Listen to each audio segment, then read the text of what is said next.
আমাদের কণ্ঠশিল্পী তাহসান গতকালকে রাত্রে একটা অ্যানাউন্সমেন্ট দিয়েছে যে তিনি গানের জগৎটাকে পুরোপুরি ছেড়ে দিবে। আলহামদুলিল্লাহ, এটা শোনার পর থেকে তার জন্য আমি আমার মন থেকে দোয়া করতেছি। আমি চাচ্ছি যে আল্লাহ পাক আমাদের তাহসানকে যেন জোনায়েদ জামশেদের মতো কবুল করে নেয়। দেখেন, জোনায়েদ জামশেদও কিন্তু তার মতো বড় একজন তারকা ছিল গানের জগতের। সবকিছু ছেড়ে ইসলামের পথে আসার পরে তার দ্বারা দিনের কত খেদমত হয়েছে। দেখেন, জোনায়েদ জামশেদ মৃত্যুবরণ করেছে কত আগে, এখনো কিন্তু মানুষ তাকে মনে করে, তার জন্য প্রত্যেক নামাজের পর অনেকে তার জন্য দোয়া করে, তার লেকচারগুলো মানুষ কিন্তু শুনে। দেখেন, আমাদের তাহসান, আল্লাহ না করুক, তিনি যদি একজন সিঙ্গার হিসেবে মৃত্যুবরণ করে, তার মৃত্যুর পরে মানুষ কি তাকে আদৌ মনে রাখবে? তার জন্য আদৌ কি দোয়া করবে?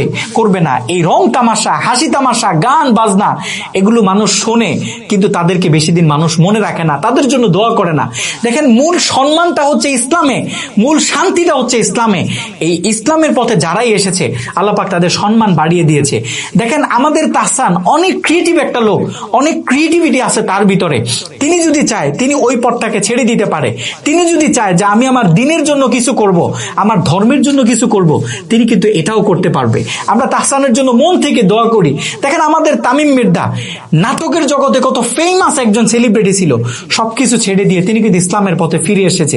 আজকে তিনি কাবা গড়ে যাচ্ছে, আজকে তিনি মক্কা মদিনা যাচ্ছে, মানুষ তার জন্য মন থেকে দোয়া করতেছে।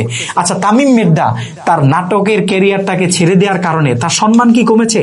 মানুষ তামিম মির্জাকে আরো আগের থেকে বেশি সম্মান করে, তার জন্য দোয়া করে। আমরা চাই দিনের পথে সবাই আস্তে আস্তে ফিরে আসুক, বিশেষ করে আমাদের তাহসান, তিনি যেন দিনের পথে ফিরে আসে।